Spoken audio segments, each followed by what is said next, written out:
예, 그러면 바로 이어서 우리 오늘 제17회 발표 콘서트 게스트이신 이정석 대표님을 모실 텐데요. 나오실 때 큰 박수 부탁드리겠습니다.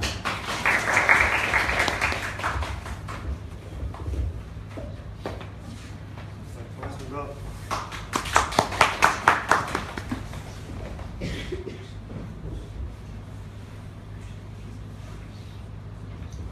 오늘 이렇게 만나게 돼서 굉장히 좀 영광이고, 이런 자리가 좀 어색해요. 왜냐하면 좀 어쩐지 점잖아야 될 것 같기도 하고 그다음에 또 품위가 있어야 될 것 같기도 하고, 근데 반대로 말하면 제가 좀 불편한 이런 부분들은 내가 이제 그렇게 살아보지를 않았으니까 쉽게 얘기하면 그런 거죠. 지 맘대로 살다 보니까 말투나 어투가, 그다음에 단어가 부시에 나도 모르게 좀 뛰쳐나오는 이런 것들이 있는데, 그런 것들을 좀 감안해서 듣는 사람이 잘 들어야 돼요. 제가 이제 그 제목을 작은 만남이라고 좀 이렇게 해봤어요. 우리가 좀 살아가는 과정에 있어가지고, 어차피 여러분은 여러분들 나름대로, 아니면 저는 저대로 작은 만남들을 계속 좀 이어나가고 있는 거죠. 그 만남 속에는 어떻게 보면 천천히 왼수가 될 수도 있는 거고, 오늘부로 좋은 만남으로 기억되면서 좀 저희 이제 아니면 여러분들의 멘토가 될 수 있는 그런 시간들이 될 수도 있기에 오늘 제목을 좀 작은 만남이라고 이렇게 한번 해봤습니다. 제가 이제 살아온 모토입니다. 어려서부터 뭐라고 했냐면, 나무가 나이테가 많다고 어른이냐. 아무리 나이테가 많아도 나무가 썩어 있으면 그건 나무가 아닌 거죠. 그 다음에 나이가 많다고 선배인 거냐, 그 다음에 어른인 거냐, 그 값을 하라는 거죠. 근데 그 부분을 좀 제 나름대로는 지키기 위해서 최선을 좀 다했던 것 같아요. 어느 날 이제 결혼을 하기 전에, 군대 이제 가기 전이죠. 소주를 한잔 하면서 선배님이 그냥 좀 실수를 하는 걸 보고 우리끼리 했던 얘기가 이제 그런 거였죠. 뭐라 했냐면, 나이 먹고 세월이 지났을 때 선배인 내가 후배가 정면으로 할 때는 예 알았습니다 했어. 근데 내가 말 끝나고 돌아서는 순간에 후배가 손가락질 한번 하면 그 선배는 끝난 것이다. 왜? 그 선배는 후배들이 더 이상 배울 것이 없는 선배라고 느껴질 수도 있기에 이제 그런 얘기를 좀 했던 거고, 지금 그 생각에는 변함이 좀 없습니다. 저는 이제 사녀 이남입니다. 근데 이제 제가 이남 사녀 이렇게 하는 거고, 사녀 이남이라고 하는 건, 저는 지금도 제 딸이, 그 다음에 손녀가 그렇게 좋습니다. 그 다음에 한 예로, 손녀가 태어났을 때는 병원까지 직접 갔었고, 그 다음에 산후조리원까지 갔었는데, 손자가 태어났을 때는 안 갔어요. 아니, 걔가 미워서 안 갔던 게 아니라, 둘째를 임신했는데 한 6개월 정도까지는 딸 아이라고 해서 아우 잘됐다. 근데 갑자기 아들로 바뀐 거예요. 그래서 좀 실망을 했고, 그래서 걔를 좀 안 봤던 거죠. 근데 지금도 대놓고 얘기해요. 할아버지는 남자보다 여자를 좋아한다. 내 누나를. 제가 태어나자마자 좀 병을 앓게 됩니다. 이제 저는 모르죠. 그냥 백일해라고 해가지고 기침 많이 하고 이제 그런 병이었던 모양이에요. 근데 살로는 사는 것 같아요. 다 죽었다고 이제 저 이쪽에다가 방 이쪽에다가 밀어놨는데 입을 딱 덮어놓고, 근데 우리 작은아버지 때문에 제가 사는 거죠. 여기서 이제 극적인 반전이 있어요. 작은아버지가 어떻게 해서 사는 게 아니라 작은아버지가 술을 너무나 많이 먹어서 사는 거예요. 빨리 와서 나를 묻어달라고 했는데 우리 작은아버지가 계속 속된 말로 껌이라고 시간을 지체하는 바람에 제가 살아난 거죠. 어쩌면 저를 묻으려고 왔는데 애가 꿈틀거리길래 이불을 걷어보니 살아있는 거고, 제가 이제 3살쯤에 그 소아마비가 이제 걸렸던 거죠. 그때는 또 돌림병식으로 이제 그렇게 됐나 봐요. 희한하게. 저희 이제 동네에서 9명이 이제 걸렸는데 지금까지 걸어 다니는 건 저 혼자밖에 없어요. 근데 그러다 보니까 이제 저희 어머니께서 좀 속을 많이 제가 썩일 때 저걸 걷게 해놨더니 제 모양이 나고. 근데 어렸을 때 소아마비가 그랬던가 몰라도 지금 이제 뼈 쪽에 제가 이제 완전히 이제 웬만한 장애우, 하기가 저도 장애우네요. 지금 국가에서 인정하는 3급. 그다음에 제가 수술만 10시간 넘어가는 수술만 세어보니까 23번을 했더라고요. 그러니까 보통 몸속에 있는 쇠 기구가 이제 한 40개, 한 40개 정도 박혀 있네요. 그렇게 하고 지금도 1년에만 2번씩 수술을 해나가는, 계속 다른 데가 고장나고 다른 데가 고장나고 하면서 지금 이렇게 서 있는 이 시간에도 사실은 그 웬만한 아픔은 참는 거죠. 뭐냐면 지금 이 시간에도 여러분들은 몰라, 죽어도 몰라. 뼈가 애릴 정도로 지금 통증이 있는 거예요. 지금 이 순간에도. 그 누나가 이제 3분 있었는데 제가 바로 이 누나는 고등학교 돌아가시고, 큰 누나 돌아가시고, 그 다음에 저 소아마비, 그 다음에 내 바로 밑에 여동생은 그 맹인이었어요. 지금도 이제 앞을 못 보고, 그 다음에 막내 남동생이 이제 지금 소아마비인데 지금은 이제 걔는 이제 거동을 좀 할 수는 있을 정도로. 저의 의식이 좀 그때부터 좀 남달랐던 것 같아요. 여동생이 이제 앞을 못 본다고 놀림을 받고 나오면 그 집, 그 다음에 그 형, 그 누나, 그 동생네 집은 편할 날이 없었어요. 왜 그러냐면 그게 싫었던 거죠. 약 올렸던 거고. 내 여동생을 약 올리고, 그 다음에 여동생이 못 보니까 창피한 것이 아니라 그 집은, 그 다음에 그 동네는 나이 고하를 막론하고 내가 쫓아가서 무조건. 저도 이제 몰랐어요. 대충은 알고 있었는데 한 3년 전인가 동생네 사위, 딸, 손녀까지 해서 전부 강원도 작은아버지한테 놀러 갔는데 작은아버님이 그러시더라고요.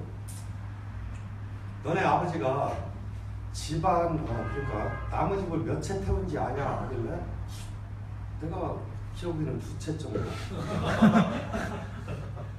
알아요. 이제 딸내미들이 당연히 그러고. 그 다음에 산을 몇 채를 태운지 아냐고. 저는 나 2개밖에 안 온 것 같은데 2개가 아니라 이런 거 4개다. 저희 동생을 그렇게 약 올리고 했던 집은 당연한 거였으니까 뭐냐면 저는 그만큼 당해봐라였던 거고, 그 다음에 그걸 항의하러 갔더니 아저씨가 싸가지 없다고 뒤통수를 때리길래 힘으로는 안 되고 그냥 집에 와서 간단하게 담 타고 올라가서 성냥불을 끌어대버리니, 이제 그런 것이 어찌 보면 여러분들한테 그렇게 하라가 아니라 어찌 보면 그런 것들이 왜 힘 있는 자가, 아니면 조금이라도 더 멀쩡한 자가 왜 놀이객감으로, 아니면 말 한마디로 장난치면서 약 올리는가에 대한 좀 저 사람들의 응징이라고 좀 생각했던 거죠. 근데 이 부분을 지금에 와서 돌이켜보니까 응징이었다가 아니라 그때부터 머릿속에 그게 자리 잡고 있었던 거죠. 좀 어찌 보면 무서운 거죠. 아까 화면에 잠깐 봤지만 이런 것들이 이제 계속 남는 거죠. 자, 회사를 돌아다니기 시작하는데 뭐가 있냐면 여자들 세계보다 남자들 세계가 더 입이 싸다는 표현을 하죠. 친구끼리 얘기하면 술자리 흩어지기 전에 벌써 다 그 사람이 알고 있어요. 자, 친구들이랑 다 얘기했는데 이게 여자들은 입에 닫고 있는데 남자들은 가서 잃어버리는 이런 것들이 사실은 남자 세계가 더 심한 거죠. 회사에서 일을 하다가 이런 거죠. 나보다 조금 모자란 동료가 있을 수가 있고, 그 다음에 상사가 부리는 후배 직원들을 너무 윽박지르면 되냐는 얘기지. 저는 처음부터 잘했냐고. 그죠? 그러면 모르면 가르쳐야 되는데 그걸 윽박지르길래 아니 왜 그러시냐고 한마디만 딱 나서는 순간에 너는 뭐야 소리가 나오고, 그게 이제 내 일이 돼버리고, 그러다 보니까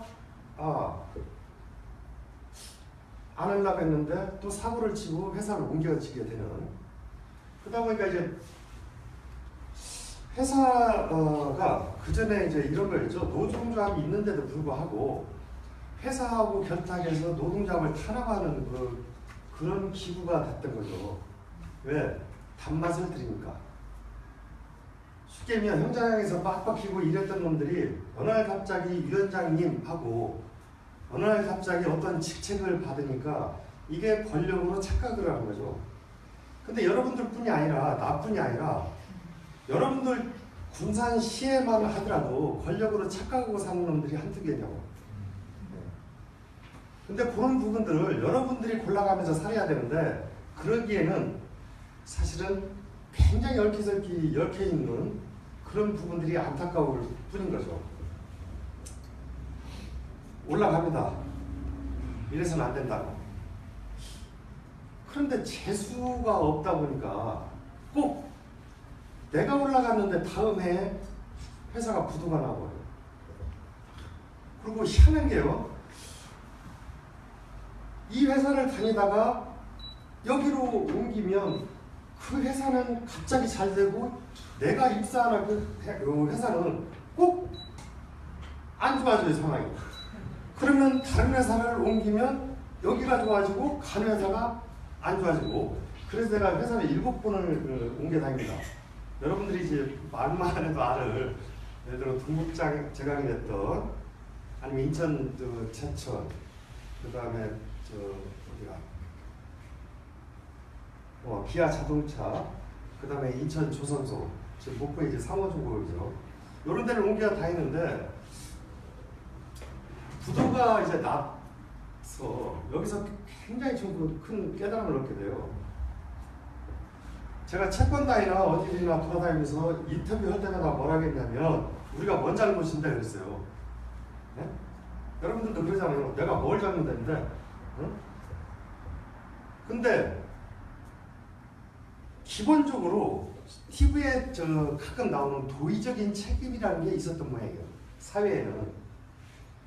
우리는 잘못한 것이 하나도 없고 돈 빌려서 쓴 것도 회사를 경영하면 경영진이었는데 우리가 뭘 잘못했냐? 뼈 빠지게 이런 것밖에 없는데 다른 회사로 취업을 하러 면접을 딱 갔더니 그 회사에서 그러더래요. 그 회사가 망한 데는 니네들도 일정 부분에 책임이 있었노라고.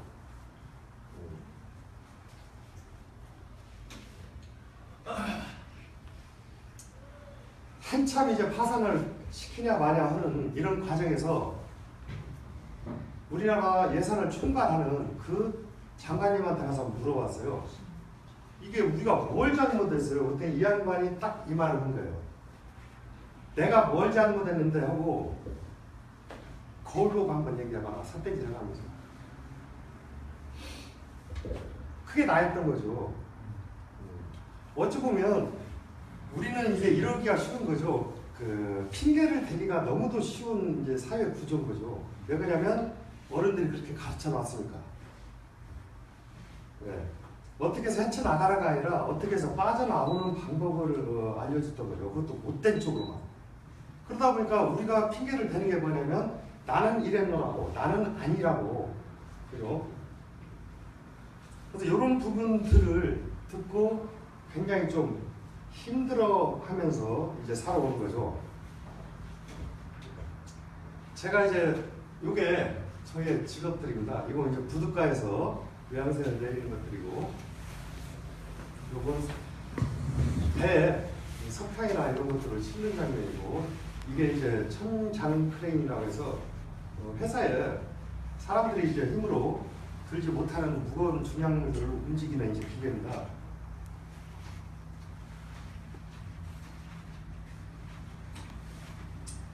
멋있죠? 롯데. 네. 멋있죠? 여기까지는 멋있죠? 근데 삶은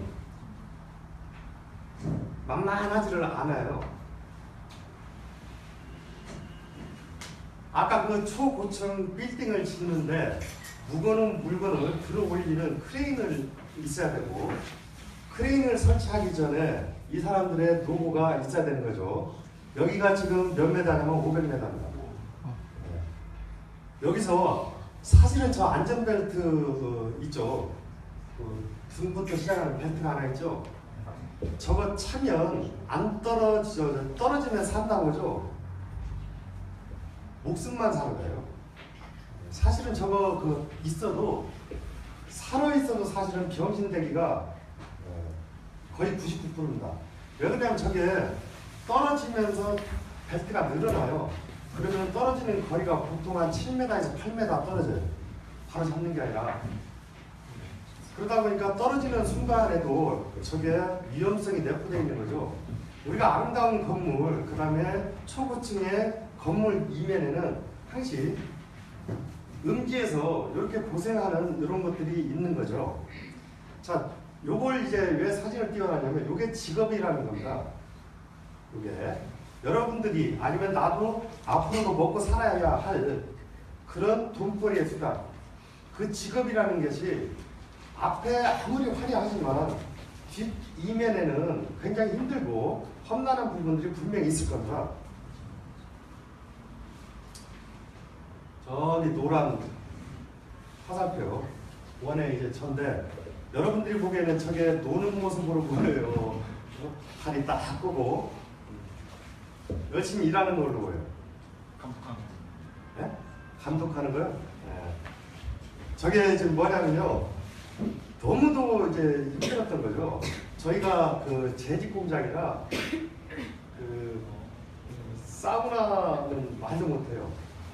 저기에서 20분을 못 있어요. 열기가 올라와서. 그래서 하도 지쳐서 내 마음대로 대버려가 이제 뱃대로 대라 하고 이제 퍼져 있는 거죠.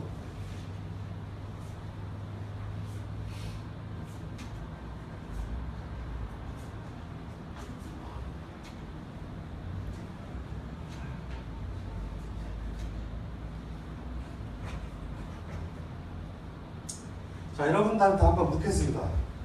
좀 시간이 많은 것 같은데, 여러분 혹시 친구 있나요? 네, 친구 있으신 분? 잘 사셨네요. 저는 지금 순간까지도 저는 자신있게 말하는 게 친구 없습니다. 자, 그러면 제가 미친놈이냐? 말벗하고 술벗은 어마어마하게 깔려 있습니다. 근데 친구는 없습니다. 혹시 저희 아버지가 저 어렸을 때 그런 얘기를 했어요. 아버지는 친구가 없다. 영관이 세상을 어떻게 살았나 그랬죠. 나는 널리고 널리는데 널린 것이 친구인데. 근데 그 의미였던 것 같아요. 말벗하고 술벗은 너무나 많은데 내가 잘못됐을 때 어깨라도 한번 두들겨 줄 수 있는 친구가 필요했던 것 같아요. 근데 저는 아직까지 그게 없습니다. 자, 왜 없냐면 나도 한동안은 고등학교 때부터 시작해가지고 뭐 했냐면 의리로 뭉쳤다고 그렇게 한 거죠. 자, 껌껌이 내가 나섰던 거고 껌껌이 했었어요. 근데 마지막 판에 뭐가 있었냐면요. 내가 힘들어지니까 전부 떠나버리는. 왜? 그 다음에 그걸 의리라고 생각했는데 나중에 알고 보니까 아니었던 거예요. 그래서 여러분들이 이제 드라마나 이런 것들이 이상하게 나오면서 시선 자체를 왜곡시켰던 게 한 가지가 있어요. 건달들은 멋있다. 그 멋있는 건달들한테 내가 했던 게 뭐냐면 이거였던 거죠. 의리가 아니라 지가 살아가는 삶의 한 방편으로 생각했던 거죠. 왜 남자 사이에 의리가 없다고 하면 친구 간에 소외되고 남자가 아니라고 인식이 될까봐 의리를 강조하고 살았어요. 근데 세상을 살다 보니까 오히려 그 의리를 강조했던 놈들이 가장 먼저 배신을 때려요. 그게 어찌 보면 내가 세상 살면서 철두철미하게 겪었던 그런 부분이라는 거죠. 여러분 혹시 가정형편이 안 좋다고 생각하세요? 안 좋다고 생각하는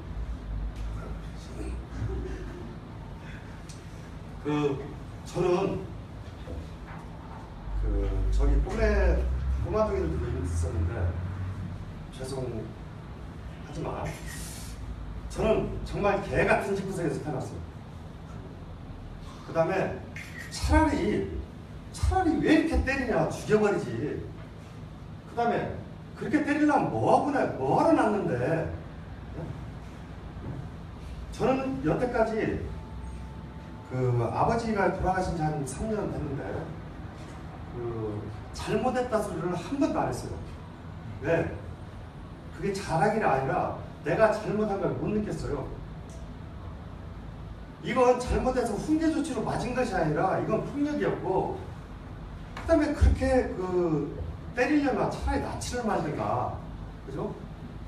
그 다음에 저는 지금도 이상한 좀 습관 같은 게 남아있는 게, 미안합니다, 아니면 잘못했는데 이걸 잘 하는데도 불구하고 또 한 가지 습관이 뭐냐면, 지가 한 만큼 당연히 받아야 할 벌을 욕먹거든요. 잘못했으면 때리지 뭔 그렇게 잔소리가 많냐.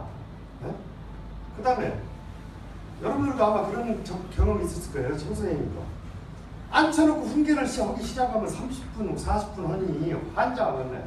처음에는 알았어요. 죄송합니다 하다가 시간이 지날수록 이게 약간 뚜껑이 열리면서 그런데 어떻게 하라고. 그래서 그래서 어떻게 하라고. 그럼 네가 하든가. 그런 식으로 좀 살아오다 보니까 어찌 보면 이런 것들이 가정 형편에 따질 것은 아니었더라. 요즘 개천에서 용날 수가 없는 구조니까 내 친구네 아버지는 뭘 하고 내 친구네 뭐는 뭐 하고 요거 따질 거 없습니다. 왜 그러냐면 아까 얘기한 대로 결론은 니네들이었던 거지, 그 다음에 결론은 이정석이 너였던 거고, 그죠? 근데 왜 자꾸 우리가 어른들한테 못된 습성만 배워가지고 왜 자 때문이라고, 왜 너 때문이라고, 지 때문이라고 한 번도 안 해. 그죠? 교도소를 면회를 가면요, 이런 게 있어. 내가 간 게 아니라 교도소 저 있잖아요. 거기를 한번 이제 면회를 가요. 이제 이런 저런 모양새로. 그러면 거기 온 아들들이나 딸들을 면회 온 부모님들이 항시 하는 얘기가 그거예요. 우리 애는 착한데 친구 잘못 만났대. 그러면 그놈을 잘못 만난 친구는 또 뭐야? 네? 그럼 걔네 집에서도 역시나 우리 애는 착한데 친구 잘못 만난 거야. 그죠? 그러니까 어찌 보면 우리 부모 세대들부터 내 것을 좀 인정하면 되는데, 내 새끼가 괴팍하다거나 이런 부분이 있는데 왜 내 새끼는 전부 괜찮은데 사이가 요 모양이에요. 그죠?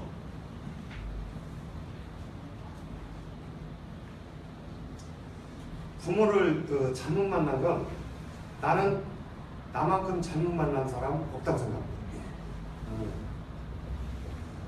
자, 언젠가 TV에 이제 그런 얘기가 나왔어요. 자식이 부모를 때려 죽으니까 패를 나가고. 근데 여러분들, 그건 저 개념만의 생각입니다. 나는 그걸 이해가 된다 그랬어요. 오늘이 사실은 우리 아버님이 돌아가시기 전에 시신 기증을 하셨던 날이고, 전북대 의대. 그 다음에 오늘 3년이 이제 의대생들의 연구 자료로 이제 쓰고, 오늘 이제 그게 저 인피 화장장에서 그걸 다시 화장해서 가족한테 이렇게 돌려받는 그런 날이에요. 근데 제가 오늘 10시 반부터 행사가 있으니까 안 갔어요. 왜 그러냐면 갔다 오면 또 몇 달이 걸릴지 아니면 몇 년이 걸릴지 제 여기가 또 흐트러져요. 지금도 제가 정신과약을 먹고 있고, 지금도 악성 불면증에 악성 우울증, 그 다음에 강박관념, 그 다음에 화병, 요걸 전 7년째 약을 보통 복용을 하고 있습니다. 요걸 약을 하루라도 빼면 이게 쉽게 얘기하면 똘끼가 다시 나오는 거죠. 자, 요런 부분에 부모하고 천천지 왼수셨냐 내지는 우리 또래 친구들이나 후배들이 뭐라고 하냐면 그래도 부모인데 그래. 근데 나는 뭐라고 하냐면 니네가 겪어봐. 안 겪어본 놈은 얘기하지 말라는 얘기죠. 그 다음에 우리 사회에도 그런 게 있죠. 여러분들한테 충고를 하는데 여러분의 아픔이나 여러분들의 고민을 직접 당해보지 않은 놈들이 와서 고민합시고 상담을 해주고, 그 다음에 세상은 이런 거야 하고 어루만지려고 해.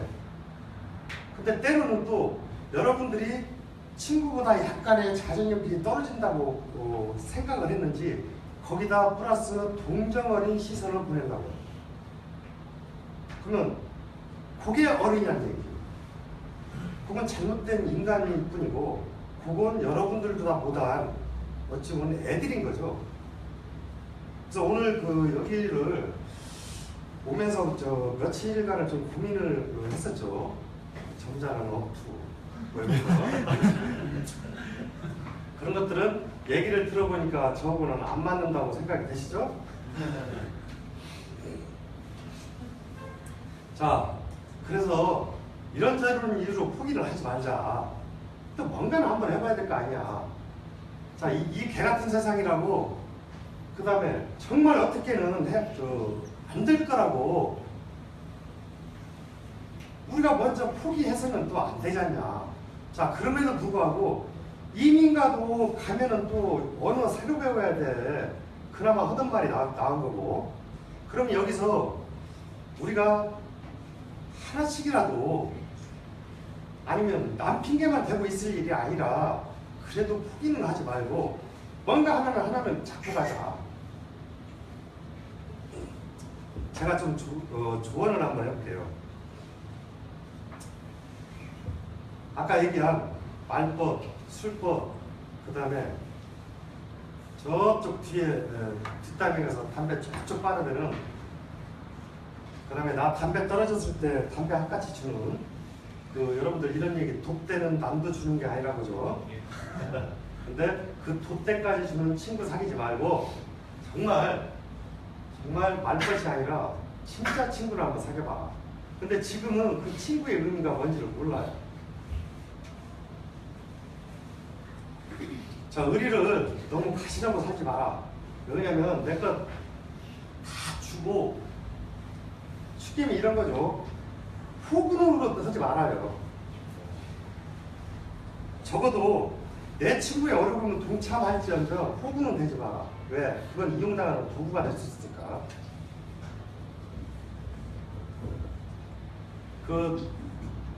남들하고 비교하지 마라. 나는 나다. 그죠? 내가 처해 있는 위치가 뻔한데, 그 다음에 여긴데 왜 자꾸 안 좋은데, 그 다음에 아니면 올라가지 못할 때만 쳐다보면서 자꾸 한숨만 쉬면 그거 어떻게 하자는 얘기야.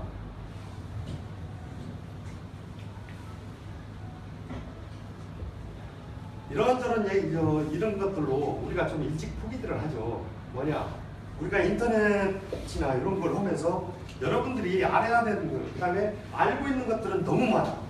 근데 머릿속으로만 계산을 하고 있지, 손이 아니면 발이 한 번은 움직여본 경험이 없어요. 자, 뭘 하나를 하려고 친구가 아니면 엄마가, 선생님이, 야, 그건 그러니까 바로 접어. 이건 내 생각이 아니었지. 왜? 그냥 한번 호기심이 했었지. 정말 내가 해보고 싶은 거였다면 발을 한번 움직였겠지. 그 현장에 한번 가봤거나. 그래서 이런저런 부분으로 핑계를 대지 말고 핑계 대신 우리가 한번 움직여보자. 이런 그 의미입니다. 정주영 회장이 그랬대요. 하도 서울대 나온 사람, 스카이대 이런 쪽에서 회장님 이건 안 됩니다, 저건 안 됩니다 하니까 초등학교도 어설피 나온 회장님이 니네 해보긴 했어? 그랬대.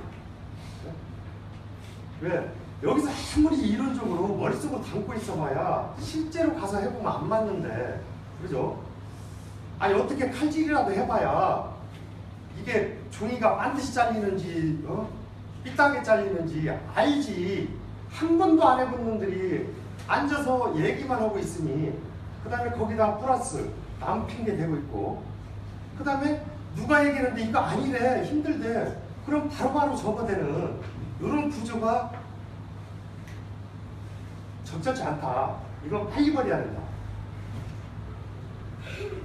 그 다음에 1위 공고를 갔더니 그런 얘기죠. 직업이란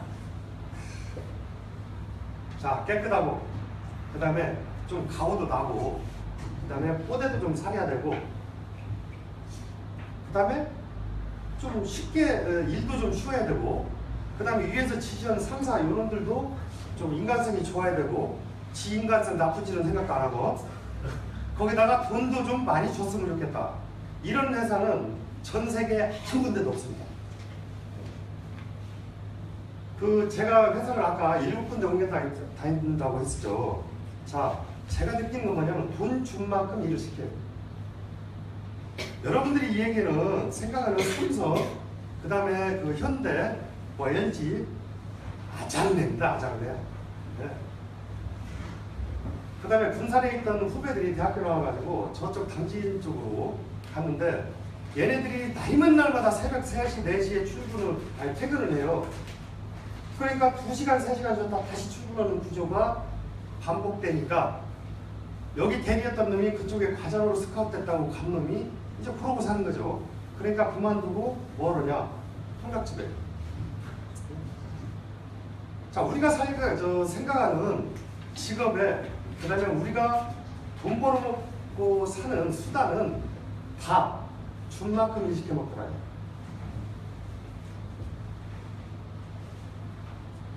좀 메모하는 습관을 한번 가져보자. 제가 이제 지금 여러분들 앞에 그나마라도 좀 이런 거 할 수 있었다는 얘기가 뭐냐면 제가 선생님 고등학교 때 착한 아이였어요. 그게 뭐냐면 선생님들 재테리를 내가 전부 다 청소를 했으니까. 왜냐면 선생님들이 담배꽁초를 남기면 내가 회수를 했어야 되니까. 그 다음에 1위 공고를 가서 내가 깜짝 놀라서 남아있는 선생님들한테 뭐라 했냐면 내가 그렇게 정성 들여서 갖고 놓은 나무는 다 어디 갔냐. 그 다음에 운동장에 잔디 심는 거 다 어디 갔냐. 내가 다 했던 거예요. 왜? 나 하나의 희생으로 인해서 친구들이 편하게 공부하라고. 사실은 이제 정학을 먹었던 거죠.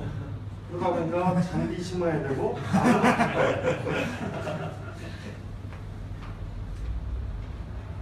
자, 저는 이제 호기심이랄까 이런 부분들이 굉장히 좀 남달랐어요.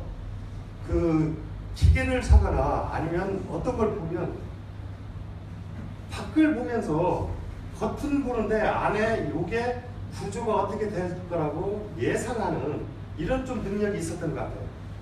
자, 지금도 이제 가족여행이나 어디 차 타고 가다가 멀리서 뭐가 보이면 꽂히면 거기를 찾아가요. 저번에 한번 목포 부근에 갔다가 4시간 반을 찾아간 거죠. 가까이 있을 거라고 생각했는데 가도 안 보이는. 그래서 이 메모하는 습관들이 결국에는 뭐였냐면 제가 책을 쓰게 되고 그 다음에 이런 것들이 바탕이 돼서 특허가 되더라고요. 자, 그때 이제 어렸을 때 제가 크레인을 하고 싶어서 했던 게 아니라 하도 회사에서 깽판을 부리니까 마지막 남은 한 가지 뭐였냐면 너 이거라도 해봐 이거였어요. 근데 그걸 하면서 자꾸 기계가 고장나고 그런데 알려주진 않아. 그리고 붙여줘. 그러면 이 과정들을 선배가 되면 알려줘야 되는데 나중에 알고 보니까 그 선배도 몰랐던 거였어. 왜? 운전만 할 줄 알고 고치는 사람이 따로 있었던 거지. 자, 그러다 보니까 저는 뭐 했냐면 이런 선배는 안 돼야지. 나도 조금 있으면 정식으로 운전기사가 되고 그 이후에 후배가 나한테 물어보면 요런 거야 하고 알려줘야겠다는 그런 생각이 이제 메모가 시작됐던 거고, 사실 그 메모가 이삿짐 때마다 옮겨 다녔던 거고, 그걸 최근에 천정크레인하고 그 다음에 줄거리 책을 쓴 이후에 이제 컴퓨터에 다 담기다 보니까 요걸 이제 폐기한 그런 부분이 좀 있었습니다. 그래서 여러분들도 사소한 메모 한 줄이라도 좀 했으면 좋겠다. 예를 들어서 저한테 담배 툭같이 얻었음 뭐 이런 거 말고, 그래? 자, 필요 없다고 생각할 때 한번 시작을 해보자는 얘기죠. 자, 우리 학원을 처음에 시작할 때 군산 시내, 그 다음에 전라북도, 나를 아는, 전국적으로 나를 아는 모든 사람이 이정석 씨가, 그 다음에 이정석이가 드디어 미쳤구나 이제. 제대로 본색이 드러났다 했어요. 왜? 여기에 아무것도 없는 이 발판에 군산시내에서 천정크레인을 쓰는 업체는 딱 두 개가 있습니다. 현대중공업하고 사베트. 근데 현대중공업이 들어오기도 전에 저 학원들을 차린다고 하니까 기반이 없었던 거죠. 누가, 그죠? 배워서 뭐 취직할래야 할 수도 없는 구조였고 일자리가 없었으니까 그때 저걸 준비하고, 그때 뭐를 했냐면은 직업훈련 교사 자격증을 따기 시작하고 일본에 가서 줄거리 자격증을 땄어요. 왜? 나는 틀림없이 앞으로 구조가 이렇게 될 거라고 좀 생각이 됐던 차라 지금 그걸 필요해서 따려고 하려면 어떻게 돼요? 몇 년 걸려야겠죠. 그래서 여러분들이 지나가던 길이라도 하다못해 작은 것에 관심을 갖게 되면 지금 따놓으면 나중에 써먹는다. 버릴 것 하나도 없어요. 하다못해 이런 얘기를 하더라고요. 판사가 도둑놈을 잡아다 신문을 할 때 지가 도둑질 한 번 어렸을 때 해본 놈이면 바로 찍어낸대. 너 이렇게 해서 해먹잖아. 그죠? 그런 걸로 어떻게 너무 앞서 나가고 표현 자체가, 비교 자체가 이제 안 맞는지는 몰라도 도둑질도 배우는 건 써본다. 자, 지금부터는 여러분들의 생각은 좀 어떤 건지 한번 듣고 싶습니다.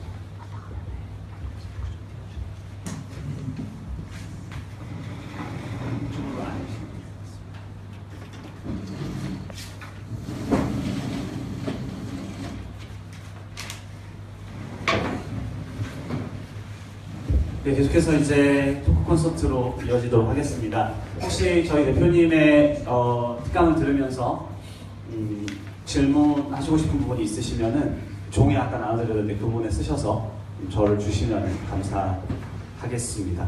예, 저는 어제 이제 대표님을 또 사전 인터뷰 때문에 만나 뵙고 왔었는데 오늘 또 이야기를 들으니까 더 잘 정리가 되는 것 같아요. 연대 기준으로 또 여기 계신 분들을 만나기 위해서 또 굉장히 많은 준비를 하셨구나 이런 생각을 좀 해보면서 어제 이제 저희 청소년들이 질문을 좀 이쪽으로 볼까요? 네, 질문을 좀 해왔는데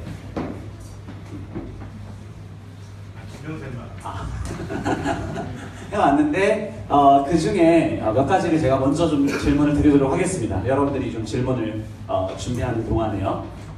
사실은 저는 이 답을 알고 있는데 대표님의 대답이 상당히 좀 어제 굉장히 의미가 있었기 때문에 한번 해드리겠습니다. 혹시 대표님 학창 시절에 다른 꿈이 있었다면 그 꿈은 무엇이었나요? 랑 다시 만약에 진로를 선택할 기회가 온다면 어떤 선택을 하실 건지를 한번 좀 말씀해 주시면 감사하겠습니다. 저는 다시 태어난다면 그런 가정은 없어요. 왜 그러냐면 다시 안 태어날 거예요. 그게 이제 웃기는 농담이 아니라 살아온 세월이 너무 힘들어요. 그리고 그 밑바닥부터 밟히고 살아온 세월이 너무 힘들어서 다시 돌아가고 싶지 않은 그런 좀 이유들이 있습니다. 근데 또 한 가지는 그 주변에도 그러죠. 한 10년만 아니면 20년만 젊었더라면 아니면 학창 시절로 돌아가면은 뭐 공부를 잘할 텐데, 근데 저는 돌아갈 생각이 전혀 없어요. 그나마라도 지금이 좀 낫다. 그나마라도. 그 다음에 이제 학창 시절의 꿈은 없었어요. 어찌 보면 꿈이 있을 틈이 없었고 하루하루 버티기 이제 힘드는 과정이었고, 그 다음에 오늘 10대 맞으면 내일은 몇 대 맞을까 뭐 기대를 해보는 뭐 이런 것이 있었던 거고, 그 다음에 과연 내가 어디까지 버틸 건가.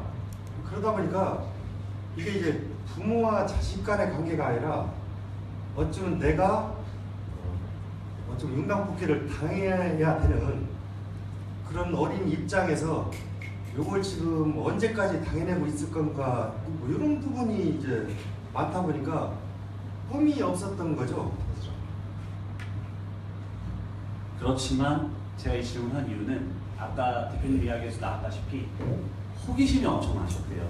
그 다음에 하나에 꽂히면 엄청 집중하는 게 있으셨대요. 자전거 이야기가 저는 어떻게 생각이 나는데, 이제 꿈은 없었고, 그 다음에 여러분들도 뭐 그런 거죠. 요즘 세대 이제 청소년들이 꿈이 없는 것이 안타깝다. 뭐 어떻다. 아무 생각이 없는 것 같다. 근데 그걸 꿈을 앗아간 게 누구냐? 니네들이다. 그렇게 말하는 니네들이다. 근데 이제 저 같은 경우에는 나중에 좀 알게 되면서 이런 거죠. 호기심은 굉장히 많았었다. 자전거를 한번 사준 적이 있는데 선물로 받은 적 있죠. 자전거를 앞으로 돌리니까 바퀴가 회전을 하는데 뒤로 돌리니까 따라락 소리만 나고 헛바퀴가 돌더란 말이에요. 이게 과연 뭔 때문에, 아니 이 아래가 어떻게 생겼길래 이렇게 되는가 싶어서 그걸 뜯어본 적이 있어요. 그랬더니 얇은 철사 하나더라고요. 철사 2개가 딱 있으면서 그게 이제 안쪽으로 들어가면은 헛바퀴가 돌았던 거고, 이게 펼쳐지면 동력 전달이 됐던 거. 이런 부분을 보면서 그래도 내가 호기심, 그 다음에 호기심을 아까 얘기했던 직접 확인하는 이런 부분들은 남아 있었구나. 이제 그것 때문에 사실 여기까지 온 부분도 상당하죠. 또 한 부분은 이런 말씀을 드리셨었어요. 꿈과 희망을 어른들이 사실은 좋은 걸 이미 다 갖고 있는데 청소년들에게는 그래놓고 다 찾으라고 하고, 또 어른들이 정해놓고 청소년들에게 맞추라고 하고, 그렇기 때문에 사실 꿈과 희망은 없다. 진짜 없는 건 아니지만 사실 어른들의 어떤 그런 문제가 있다는 문제 제기를 저는 상당히 좀 인상 깊게 들었었고, 그런 차원에서 우리 청소년들이 조금 더 힘을 내시고 대표님 말씀처럼 포기하지 않고 끝까지 가는 게 중요하다는 생각을 해보고요. 자, 오늘의 게스트를 한 단어로 표현한다면 뿌리 깊은 나무라고 이렇게 표현해 주셨어요. 어떤 분인지 모르겠지만. 그 다음에 오늘 가장 인상 깊었던 단어와 내용은 그래서 혹시 포기했나요? 이 단어입니다. 그래서 혹시 포기했나요? 네. 2가지를 질문해 주셨는데요. 함께 목표를 같이 했던 사람들이 있나요? 하나 질문이고요. 2번째, 본경을 버틸 수 있었던 원동력은? 이렇게 질문해 주셨습니다. 함께 했던 사람은 없습니다. 요 길을 저 힘든 과정에 어찌 보면 너무도 힘들다 보니까 이제 요게 참고 참기고 아니면 견디고 견디다가 이제 막다른 길로 좀 갔던 게 한 7년 정도 됐던 것 같아요. 요게 이정석이가 그나마 살해될 이유를 찾지 못했을 때 12층 베란다를 좀 사실은 선택을 했었고, 거기서 편하게 좀 뛰는 요 과정 속에서 작은 딸이 제 바지를 잡아가지고 이제 그 위기를 좀 모면했던 건데 어쩌면 힘든 과정을 같이 간 부분은 결국은 나 혼자였더라. 왜냐면 이 고민을 얘기하면 이래요. 제가 이제 풍기는 외모가 거의 현상수배범이죠. 근데 세상 살기는 편했어요. 왜 그러냐면은 누가 건들지도 않아. 눈만 살짝 흘렸어도 내가 그 사람을 그렇게 본 건 아닌데, 그 다음에 오죽하면 내가 웃고 있는데도 화를 냈다고 하는. 그러다 보니까 세상 살기는 굉장히 좀 편했던 것 같아요. 자, 이러다 보니까 인식이 좀 강해 보여서 그러나 내가 사실은 이래서 좀 힘들어 하면은 미쳤나 이게 지금 나를 살짝 떠보는 거야 뭐 이런 분위기다 보니까 옆에 사람한테 친한 사람한테 나의 속마음을 사실은 상의를 못했어요. 그리고 요게 이제 반복이 되시니까 이제 어려서부터 이제 그런 거였죠. 나 혼자 견디면 된다. 그게 아버지가 이제 술 못 먹고 뭐 그렇게 때리기 시작하죠. 누나부터 먹어서 싹. 그러니까 이제는 민방위 훈련을 하게 돼요. 아버지가 저녁 먹을 때까지 안 온다 하면 요건 일단 나가야 되는 거다. 그래서 대문 앞에서 기다렸다가 그 다음에 찾으면 굳이 다 들어가서 다 같이 맞을 필요가 있냐. 그래서 내가 제안을 하는 거죠. 대표 선수 한 명만 뽑자. 그래서 거의 내가 가서 맞고 그 다음에 때리면 때린 데까지. 그죠? 그렇게 하고 나오는 거죠. 뭐 그런 생활이랄까? 그런 삶을 살다 보니까 남한테 이제 속내를 드러낼 수도 없을 뿐더러 그 사람이 내 마음을 알아주지도 않더라고요. 근데 알아준다 하더라도 이게 다른 사람을 가버리니까 어찌 보면 이제 그 허전함이 굉장히 좀 커지는 거고, 그럼에도 이제 막판까지 좀 붙을 수 있었던 것이 아까 얘기한 대로 자살까지 시도를 했고 그것도 3번씩이나 했는데도 불구하고 그래도 내가 살아남아야 되지 않냐 이런 부분은 아니었어요. 그냥 시원하게 한번 가고 있었는데 우리 둘째가 그런 얘기를 한번 하더라고요. 3번째 너무 힘들어가지고 베란다 딱 넘어탔는데 문 열고 들어와서 첫 마디가 뭐냐, 아빠 그렇게 힘들으면 손 놔. 웬만한 대학교 같으면 아빠 이러지 마 그랬어. 아빠 그렇게 힘들으면 손 놔. 근데 아빠 없이 사는 우리 좀 생각하면 안 될까 하길래 이제 올라와서 좀 상당한 치료를 받고 지금은 좀 많이 좋아진 상태죠. 그런데 이제 어찌 보면 그런 힘든 과정을 살아남은 과정이랄까, 조그마한 이런 원인은 결국은 내 마음 하나 살짝 돌려놓기가 그렇게 힘들었어요. 힘들었지만 가족이 또 함께 해주셔서 있었고요. 자, 오늘 가장 인상 깊었던 단어와 내용은 진짜 벗을 만나라 할 때요. 하나 여쭤보는 거는요.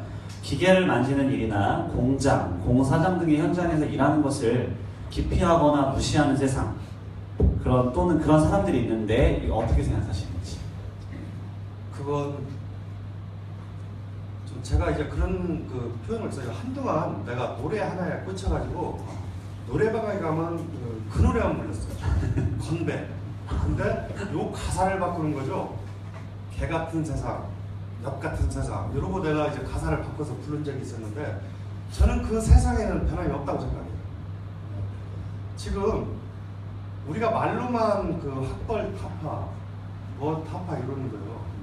그 다음에 이제 학교에 가서 선생님들도 그렇고, 그 다음에 대학 교수 이제 친구나 후배들한테도 얘기하는데, 정부 정책이 우리도 지금 여기 부산에 마이스터고라고 있고 이런 것들이 진행이 되지만 정부에서조차도 학교를 가지고 돈으로 이제 흔드는 거죠.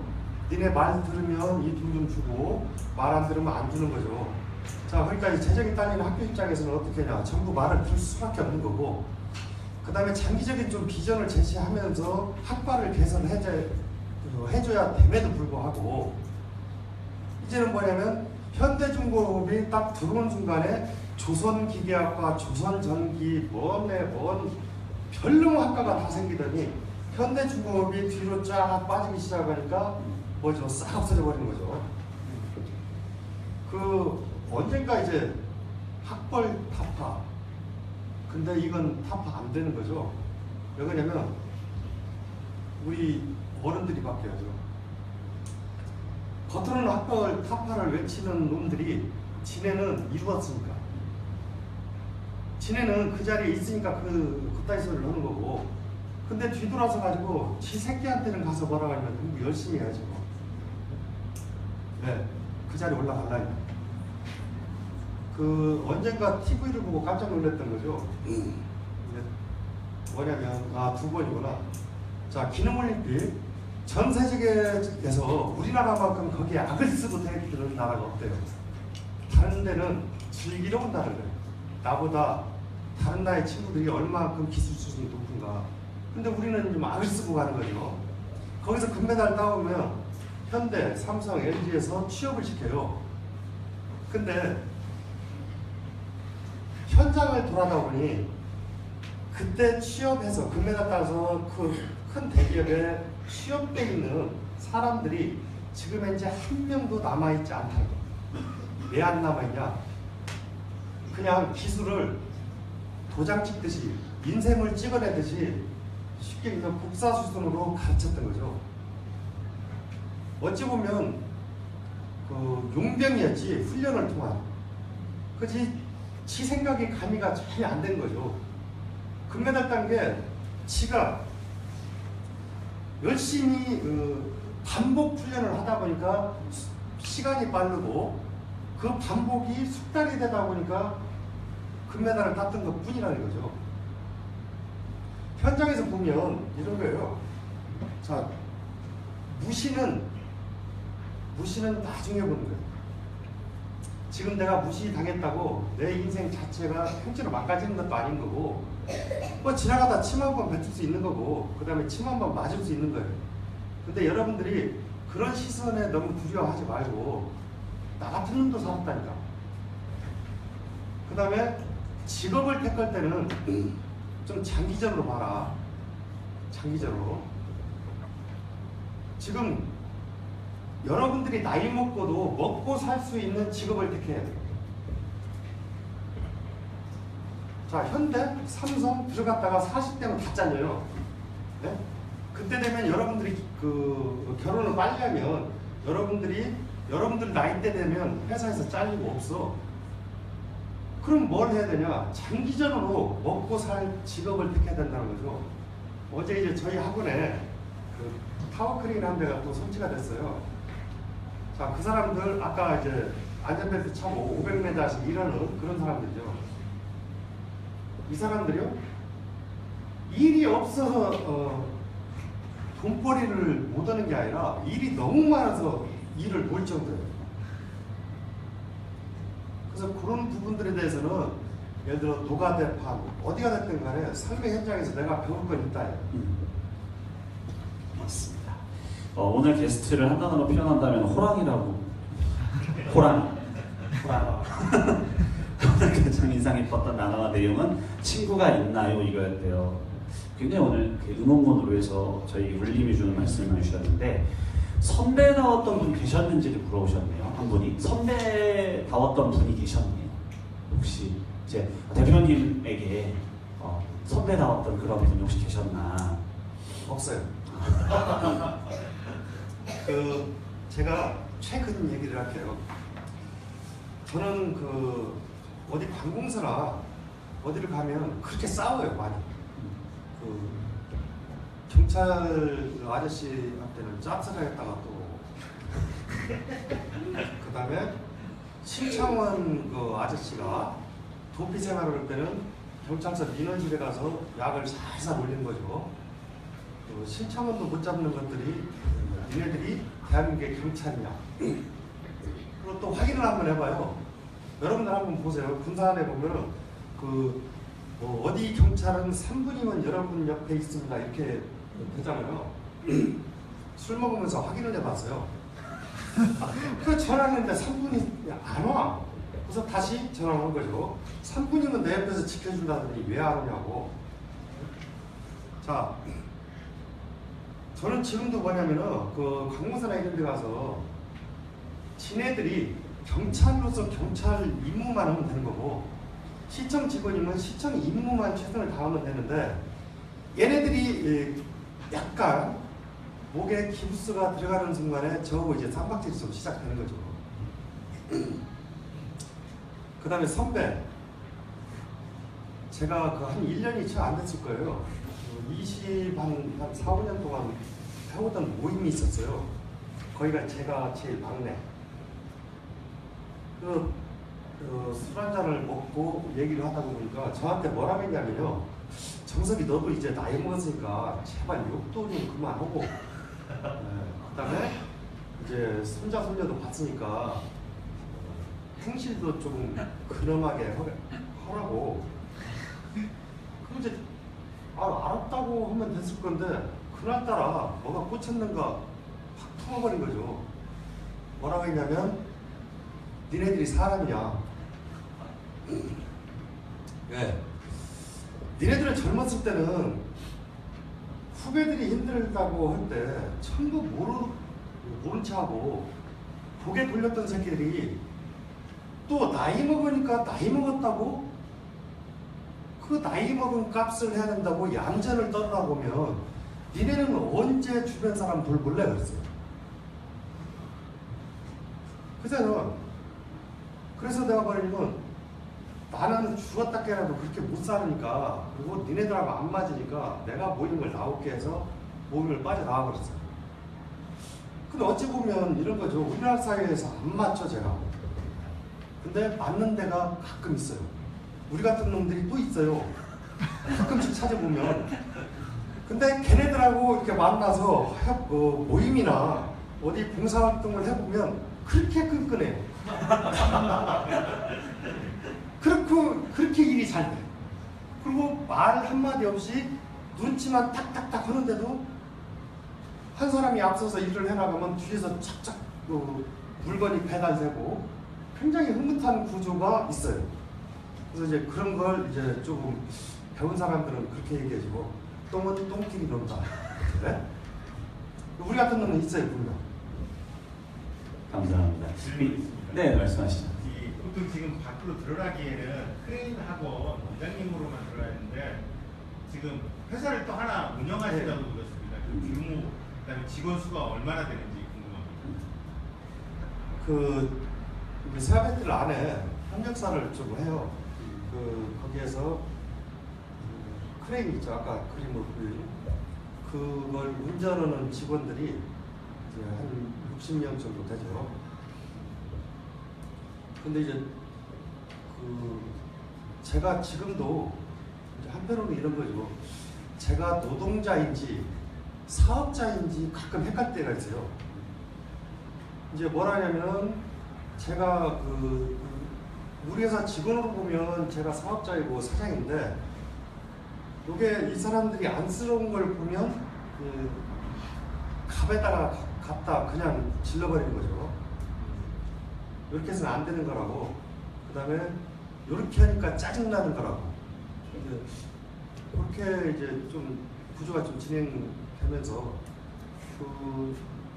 아까도 이제 여기 제목 하면서 말씀드렸다시피 우리 직원들한테는 이제 가장 큰 것이 사실은 이제 안전을 좀 강요하죠. 안전을. 뭐냐면 가진 거 없고 엉뚱아리가 재산인데 그런 얘기들을 가끔 해요.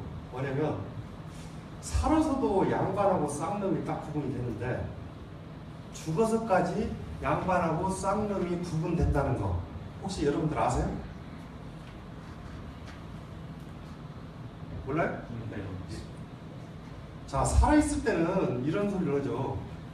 비정규직하고 정규직 차이가 하늘의 땅이 아니에요. 이건 정규직은 신의 영역이에요. 최순실에도 못 건드려요.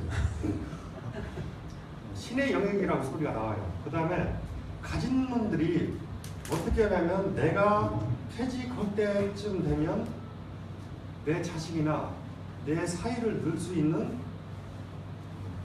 티켓을 받아요. 이게 대물림 하는 티켓인 거죠. 자, 요걸 이제 하다 안 되니까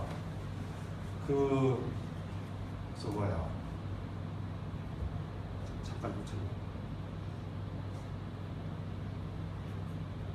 얘기하고자 하는 거 잠깐 놓쳤어요. 아, 네네네. 아, 그러면 또 생각나시면 해주시면. 아니. 네. 하지?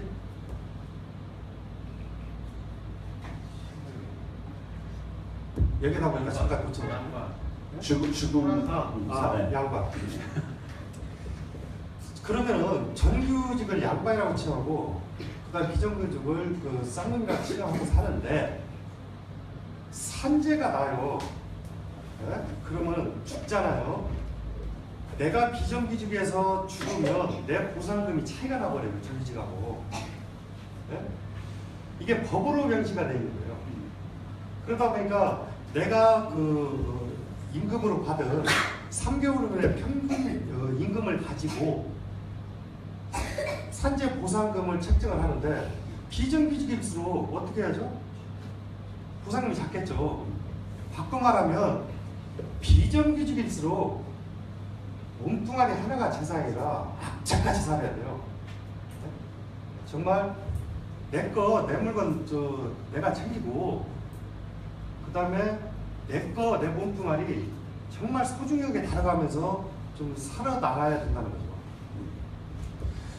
이제 또 대표님께서 그러니까 유한에서 3주시죠. 또 군장대학 개관교 소원대 경영고시로 이렇게 후학도 양성하시고 이제 책도 줘서 이렇게 하시는데 이 3주 뜻이 있어요. 갑자기 저도 질문이 그게 궁금한데 3주 뜻이 혹시 있나요?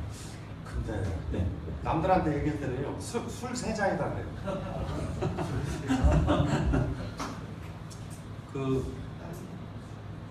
근데 사실은 이제 3주를 저희 아내가 이제 조금 도움을 받은 거죠.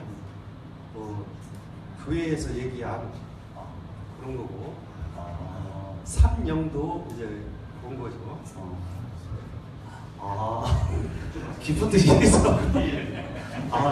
근데 이제 이런 걸 네. 얘기를 하려고 하는데 이제 그런 거죠. 네가 교회 다녀? 나한테 그렇게 다 얘기를 하는 사람들한테 사실은 이렇게 심오한 뜻이 있었노라고 얘기를 못 하는 거죠. 그러다 보니까 어떻게 하냐면 이 세장 제가 질문을 잘 드린 것 같습니다. 근데 이게 질문했는데 이게 될지 모르겠는데요. 크레인이 이동하는 방법과 크레인을 탑승하는 방법을 물어봤는데 이게 대답이 가능할까요? 네. 크레인이 크레인 종류가 이제 크게 보면 4가지 정도로 나뉘어요. 자동차 같이 움직이는 크레인이 있죠. 예를 들어서 안테나식으로 쭉쭉쭉 빠져나오는 크레인이 있고, 그건 이제 이동식 크레인이라고 해요. 그 다음에 이제 아까 그림에서 보는 부둣가에서 배에서 물건을 꺼내는 요런 거 이제 컨테이너 크레인이라고 하고, 그 다음에 아파트 현장에서 저쪽 공산병은 아파트 현장에서 T자형으로 되어 있는 얘네들은 이제 타워 크레인. 그 다음에 이제 한 가지가 공장 안에서 물건을 이제 움직이는 천장 크레인.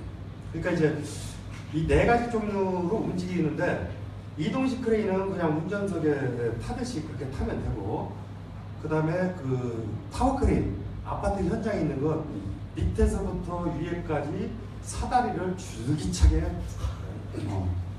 달고 이제 올라가야 되는 암벽 등반하듯이 올라가야 돼요. 그게 이제 실기시험 시간에도 포함이 됩니다. 그렇게 돼야 되고 없어요. 그 높이까지 사람이 직접. 예. 어느 정도 소요가 됩니까? 지금 그 20m 정도 하면은 그 실기 시험 볼 때 2분 30초를 줘요. 실기 시험 볼 때. 근데 이제 보통 그 타워 크레인이 이제 롯데월드 같은 거 치면은 한 500m 정도인데 얘네들은 이제 그 저기 리프트를 타고 이제 올라가죠. 그다음에 타워 크레인, 컨테이너 크레인 같은 경우에는 저쪽에 50도에 보면 현대중공업 있죠. 현대중공업의 1650톤, 이게 전 세계에서 제일 큰 크레인인데 여기에는 그 엘리베이터가 설치되어 있어요. 그 안에는. 근데 이제 또 그거보다 약간씩 낮은 것들은 거기도 계단으로 해서 올라가야 돼요, 사람이. 감사합니다. 마지막 질문이 될 것 같고 하고 플로어에서 한두 분 정도 받겠습니다. 오늘 게스트를 한 단어로 표현하자면 희망, 또 절벽의 빛 한 축으로 표현해 주셨고요. 그 다음 오늘 가장 인상 깊었던 단어와 내용은 훈계가 아닌 폭력, 나이가 많다고 어른이 아니다. 그럼 시작이라도 해보자 이거고요. 이제 질문인데요. 이제 아무래도 이제 대표님도 쪽 고등학교를 나와주셨는데 전공계 쪽 상고, 공고, 여상 등에 다니는데 혹시 이제 학교나 공부에 관심이 없고 편한 직장을 찾으려는 무기력한 청소년들에게 한마디만 해주신다면요? 나는 지금도 누가 나한테 공부하라고 하면 그놈 때려주기로.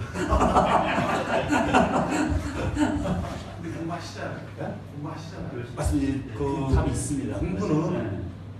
배고플 때 밥 먹듯이 공부는 지가 필요할 때 하면 되는 거예요. 배고플 때 이게 화가 그다음에 제가 그 고등학교 때 굉장히 바빴어요. 그러다 보니까 이제 뭐 집에서 조금 한가한 어머니가 내 대신 학교를 다니고 뭐 사회는 좀 합리적이었다고 생각을 했고 그 한가한 어머니가 내 대신 좀 다니고 주고 그다음에 제가 그 1년에 보통 그 수업료라고 하죠. 분기에 한 번씩 내는데 내가 보통 많게는 한 10번 내고 그 다음에 작게는 한 6번 냈던 것 같아요. 그때 내 그 수업료를 우리 학교의 수업료가 그 액수가 너무 작은 게 좀 굉장히 좀 화가 났죠. 상고 같은 데는 사립이가 굉장히 비쌌는데 우리 공립은 왜 이렇게 싼가? 왜? 사립은 수업료 받아다가 학교에도 안 갖다 주고 내가 쓰면 상당히 좀 쓸만한 액수였는데 공립이다 보니까 너무 싼 거야. 그래서 내가 갖다 쓰면 어머니가 와서 다시 수업료 내고 하다가 결국은 너도 못 믿겠다 해가지고 사무실 앞에까지 왔는데 아 쪽팔려 진짜 이것만 한 번만 돼. 그래서 사무실 들어갔다가 나오는 순간에 가짜 영수증을 주고 또 해먹어. 예전에는 그 천필로 긁었어요. 수업 영수증 이런 걸 가지고 멋지대고 그걸 기가 막히게 한 거죠. 그런 선수들은 주변에 많이 있어요.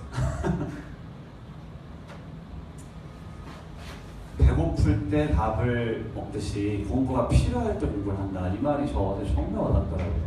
감명하면서 핵심이. 그러면서 사실 이제 대표님께서는 현장을 알면서 이론, 공부를 해서 책을 쓰시니까 실제로 책만 썼던 그런 이론가들이 굉장히 부러워하신대요. 교육가셔서 현장을 알고 하니까, 그러니까 책 이론만 알았으면 실제 현장 가서 그걸 적용하려면 안 맞는다는 거예요. 근데 대표님은 현장의 내용과 이론을 같이 공부를 하니까 정확하게 떨어지는 그런 부분들이 있다고. 네, 말씀하시죠.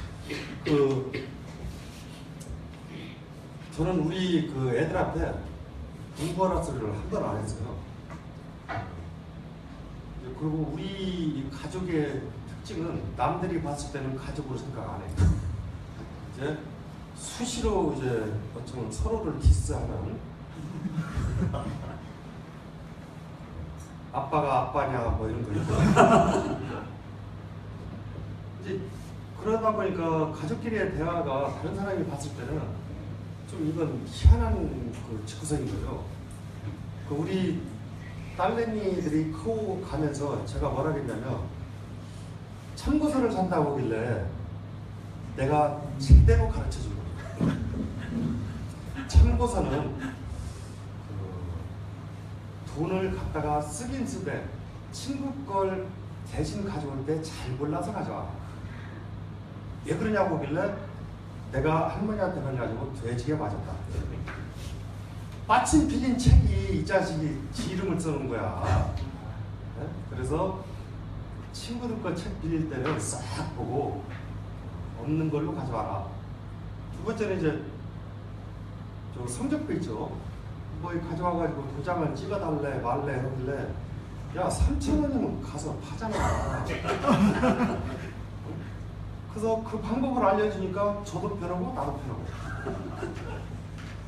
그다음에 이제 우리 딸이 작은 애가 조금 개구진 거죠. 월명여중을 들어갔는데 초등학교 6학년 때 그 귀걸이를 이제 내가 해준 거고, 그 다음에 빨간 머리에 뭐래 하길래 이번에는 뭔 머리야? 그랬더니 노란 머리.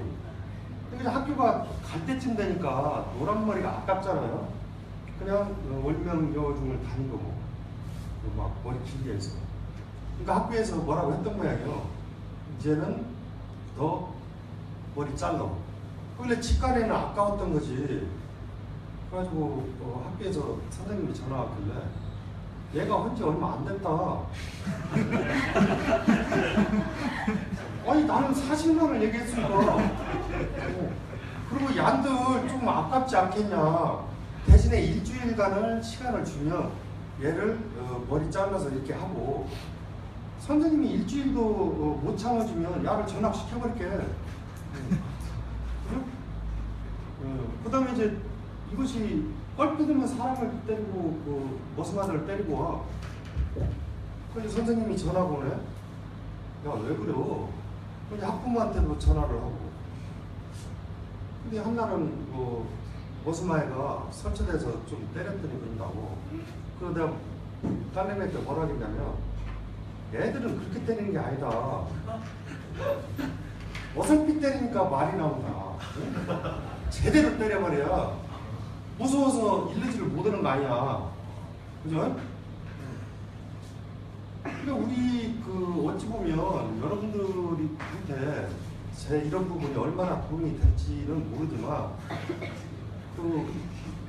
아 저런 또라이도 살고 있더라 뭐 이런 분다시네 이렇게 생각하지 마시고 그 내 주변에 여러분들 나이 또래나 고3 상담을 좀 많이 했어요. 여러분들 상담해라 그 형님들 동생들 껄핏으면 가출을 하는데 집이 싫은 모양이고 뭐 그죠? 집이 싫은 모양이고 뭐 근데 잡아다 놓고 들어올 때가 몽둥이 찜질을 한다는 거예요. 그러면은 이번에 때리면 다음에 그래서 그 형님한테 이제 뭐라 했냐면 애를 데려다가 소주 한 잔 먹여봐라. 미친놈 그러네. 그래서 먹여봐라. 형님보다 술 더 잘 먹을 거다. 아닌 게 아니라 그러더라고요. 그러면서 부자간에 소주 한 잔 딱 먹으면서 세 잔을 먹으면서 얘기를 하는데 아들내미가 펑펑 울더래. 왜 그러냐면 이제서 부모가 다워졌던 거지. 왜냐면 내 말을 약간 귀를 기울인 거야. 그러다 보니까 이제 애가 눈물을 쏟기 시작하는 거고. 근데 주변에서 보면 내가 이제 그래 왔듯이 주변에 나쁜 애는 없어요. 나쁜 어른들이 많았을 뿐이지. 근당에서 여기 있는 니네들이 다 잘한 건 아니거든. 감사합니다. 그 자기 따님이 특별한 꿈이 있어가지고 특별하게 지금 뭐 일반적인 과정을 안 밟고 있다는데 그 얘기도 좀 어제 뭐 그런 거는 제가 못 여쭤봤었던 것 같은데. 작은 애는 가는 거의 여자이지만 나예요. 여자 이정설이죠. 나가 이제 중학교를 그런 식으로 노란머리라고 소문이 나더니 학교에 이제 흥미가 없어졌나. 계속 선생하고 싸우고 다니고. 그래서 이제 한번 물어보고 고1, 큰애가 고1, 그 다음에 작은애가 중2. 3월달에 입학해가지고 5월달에 중국을 보냈어요. 그래서 말하면 이제는 중국이 변하는 속도가 너무 빠르니까 가자. 그렇게 해서 중국에 이제 발전하는 북경이고 상해고 보여주고 뒷골목까지 보여주고 있을래 때 있는다고 했고. 근데 그렇게 해서 유학을 보내다 보니까 내 주변에 다 반대하는 거죠. 왜 그러냐면 여자애를. 그러면 여자애가 어때서? 그러니까 뭐냐면은 이제 어른들 생각은 그랬던 거죠. 몸베릴까봐. 근데 이제 주변에다 그런 거죠. 야, 이 미친놈들아. 부모 밑에 있었더라도 화장실 갔다 와서 사고 갈아입으면 돼. 그리고 친구 집에 가서 사고를 갈아입고 입술 딱 치르면 되는데 부모가 감시한다고 해서 감시가 아니다. 너나 나나 문제가 있었던 게 그거 하고 얘기했던 게 뭐냐면 여자애가 몸 버린다? 그러면은 그러고 나서 사후 수습 대책을 알려줬으면 되는데 이걸 안 알려주고 이제 조지기만 하는 거지. 왜? 결과물에 대해서만 갖다 이제 발라붙이니까 얘네들이 갈 데가 어딨어. 이제 집 갖추려는 수밖에. 근데 몸 버리고 나서 아니면 잘못을 저지르고 나서 수습 대책을 좀 알려줬으면, 그죠? 알려주면 되는 건데 그건 안 하는 거야. 근데 이제 걔가 중국에 잘 있다가 나 언제 영어권을 보내줄 거야 그러길래 그러면 중국어 인증시험을 9급 아니면 11급 이거 따면 보내줄게. 나는 걔가 그렇게 빨리 따리라고 상상도 못한 거죠. 따놓고 바로 전화 왔네. 이게 됐다고. 그래서 그러면은 들어와. 그래서 한국에서 검정고 자본을 며칠 다니다가 이제 시험을 몇 번 보고 이제 합격을 모의고사를 보니까 지가 양이 안 찼던가 서울에 있는데 전화 왔더라고. 가출한다. 엄마한테. 그래서 가는 가출을 혼내거든.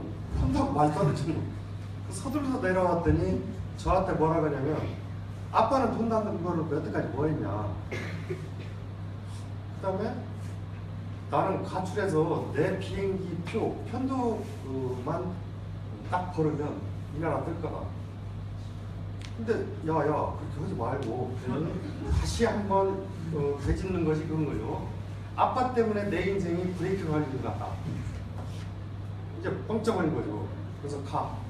이제 빚어서서 이제 보내게 된 거고. 그리고 이제 한 번 옮긴 것이 이제 지금은 대학교를 사실은 2번 다녀요. 2번 다니고 지금 이제 대학원 이제 들어갔고 한 번 학기를 이제 학교를 졸업하고 오클랜드 졸업하고 전화가 왔어요. 이정석 씨 좀 돈은 좀 모아놨냐? 왜 그러냐? 내가 학교를 한 번 더 다녀도 되겠냐? 콜. 그래서 대학교를 2번 졸업하고 그 다음에 한국에 들어와가지고 한 2년 쉬었죠. 근데 이제 엄마 입장에서는 29살짜리 아내들이 집에서 놀고 있으니까 그랬던 모양이에요. 그래서 제가 뭐라 했냐면 돌아라. 평생 돈 벌어먹고 살아야 되는데 내가 해보니까 지친다. 그러면 지금 좀 쉬었다가 가라 지금 했었고 얘가 지금 핀란드 가서 지금 사회복지 쪽, 그 다음에 복지정책 이쪽을 지금 하고 있거든요. 핀란드에 있어요? 네? 지금 핀란드에 있어요? 네. 지금 대학은 핀란드에 있어요? 네. 그래서 여러분들도 저는 직업을 제가 택한 게 아니에요. 사고치다 보니까 어쩔 수 없는 상황으로 갔던 거고 그렇게 해서 그게 이제 직업이라고 자리를 잡게 된 건데 이런 거죠. 어쩌다 이제 그 기회가 온 거고 근데 그 기회를 내가 취미가 없다거나 그냥 퉁 쳤으면 이제 끝난 거죠. 그런데 이제 그 기회를 좀 잡고 지금 호기심 있게 늘어지다 보니까 여기까지 좀 온 것 같아요. 그래서 여러분들 지금 현재의 상황을 누구도 판단을 못해요. 왜냐면 공부 잘하는 놈들 뭐 데리고 있는 부모가 못 오는 놈을 탓할 것도 아닌 거고, 그죠? 그 다음에 뭐 가정형편이 좋은 부모가 없는 그 환경에 있는 여러분들이나 나를 탓할 것도 안 돼요. 왜 그러냐면 인생은 장기전인 거예요. 어떻게 될지 모르는 거예요. 그래서 아까 얘기했던 기회가 왔을 때 아니면 스치는 길이라도 한 번 정도의 지금 이 순간부터는 눈여겨봤으면 좋겠다예요. 그 스치는 것들을. 예, 시간이 이제 많이 돼서 공식적인 질문 두 가지 드리고 마무리하도록 하겠습니다. 첫 번째는 이제 저희가 라이브 방송을 하고 이제 영상 촬영을 해서 유튜브에 올릴 것이고 또 지역과 또 많은 나라에 있는 청소년들이 보고 혹시 대표님을 이렇게 만나뵙고 싶다고 할 때 몇 번을 대표님 시간이 허락하시는 한에서 만나줄 수 있는지 한번 답변을 네, 언제든지. 해주셨고요. 감사합니다. 또 하나는 이 지역사회가 좀 더 청소년 친화적이고 안전한 지역사회가 되기 위해서는 무엇이 가장 중요한지 말씀해 주시고 마무리하도록 하겠습니다. 근데 여기서 뭐 자금이 됐든 뭐가 됐든 예산이 됐든 이런 것을 좀 탓할 게 아니라 사실은 어른들의 이제 생각이나 주변 환경들이 좀 바뀌어야 된다고 생각을 하거든요. 이게 안전이라는 단어가 너무 좀 포괄적인 부분이다 보니까 뭐 접근하기가 굉장히 좀 쉬운 감이 있는가 하면 또한 약간만 한 발짝을 진행을 하다 보면 너무 이제 깊이 들어가 버리는, 그러다 보니까 많이 아는 듯 하면서도 가장 모르는 분야가 안전인 거죠. 그 다음에 또 한편으로는 가장 중요시 생각해야 되는데도 불구하고 가장 많이 지나쳐버리는 그런 이제 이중적인 구조가 있기 때문에 어른들의 이제 생각이나 인식이 좀 변해야 된다고 좀 생각을 합니다. 그래야 이제 우리 청소년들이 지금 마음 놓고 생각하고 이런 사회 환경 속에서 자기들의 역할을 충분히 좀 해나가지 않을까 그렇게 생각합니다. 네, 감사합니다. 이것으로 이제 오늘 제17회 알토 콘서트를 마무리해야 될 것 같고요. 너무너무 수고해주신 우리 이정수 대표님께 다시 한번 큰 박수 부탁드리겠습니다. 고맙습니다. 저희 이제 마무리할 건데 혹시 위원장님 잠깐 자리 비우셨나요? 그러셨구나. 위원장님께서 마무리하시고 그러면은 저희가 이렇게 청소년 진로 동아리가 있잖아요. 친구들이 이렇게 대표님께 감사해서 조그마한 선물을 준비를 했는데요. 우리 회장님 나오셔가지고 잠깐 전달하고 마치도록 하겠습니다. 감사합니다. 네, 이쪽으로 오시죠. 죄송한데 혹시 사진 한 번만 찍어주실 수 있을까요, 선생님? 감사합니다. 네, 박수 한번 부탁드리겠습니다. 네, 수고하셨습니다. 감사합니다. 네, 다시 한번 우리 소개해주신 대표님께 박수 한번 부탁드리겠습니다.